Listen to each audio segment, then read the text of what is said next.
Hi, Alan and Elise. Thank you for coming in today.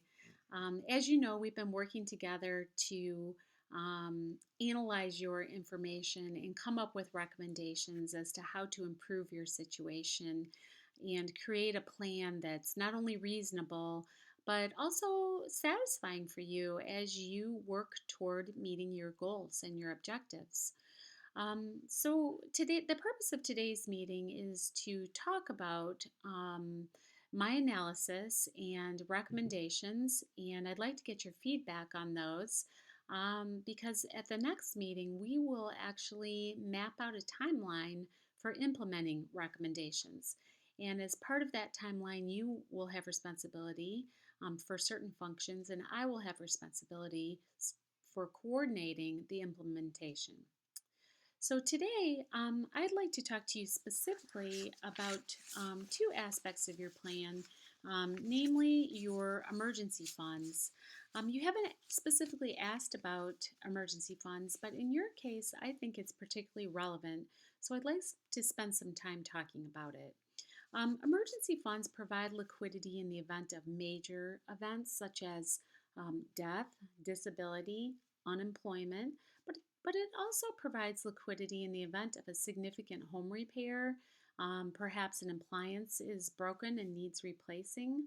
The most important aspect is it allows you to use all of your other resources and dedicate them to other aspects of your plan, for example, retirement savings. Um, in most cases, 3 to 6 months of expense is adequate to provide the amount of liquidity people need. But in your case, I'm suggesting a more robust emergency fund, uh, 8 months of expenses, which comes to a total of 48,500.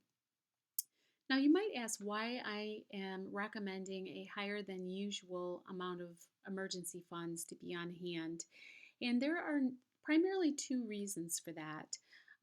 Both of you are employed by the same company, and not just the same company, but the same closely held company, which this presents risk.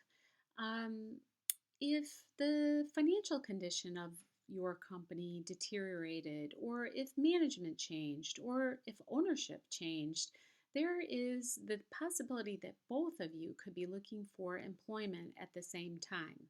And with that, health insurance. Because of that, I think having more robust funds on hand is important. The second reason I'm recommending higher than usual funds is the fact that, Alan, you have a 180-day waiting period on your disability policy. This means that you would need to supply your own liquidity for a 6 month period before your disability benefits would begin. So, for those two reasons, I think it's best to have 8 months of expenses. So, to calculate this amount, I used your financial statements and took your total annual outflows of $123,037, um, deducted your employment taxes, because if you weren't working, you wouldn't be paying those taxes. This would include your federal income taxes, your state income taxes, and your FICA, which is your Social Security and Medicare taxes. I come up with a total of approximately 72,700. I divide that by 12 months to come up with a monthly sum of $6,059. I multiply that by 8 to come up with approximately 48,472, or 48.5. So you might ask, well, where is that money going to come from? Currently, in your checking and savings account, you have about 23,000. So that's a good portion of those emergency funds. As part of doing the education planning, we identified 22,000, which could be deployed for other purposes. And I think that 22,000 should be added to this fund. As part of the debt management review, which we will be getting to in just a minute, we identified a newly found cash flow of about 11,600. I think The remaining $3,500 you need to fund your emergency fund should come from that newly found cash flow. So the sum total of those three sources is $48,500. I think this money should be in a money market fund, interest bearing, and also it should be liquid, it should be accessible, you should have check writing privileges. I just think that you will have a feeling of satisfaction and peace knowing this money is there so that you can dedicate your other funds to other purposes. Do you have any questions? Okay, let's move on to debt management. You asked about ratios, and ratios are a very good tool. They are quick, and they're a tool to determine if the not only is the amount of debt you're carrying appropriate, but also the type of debt.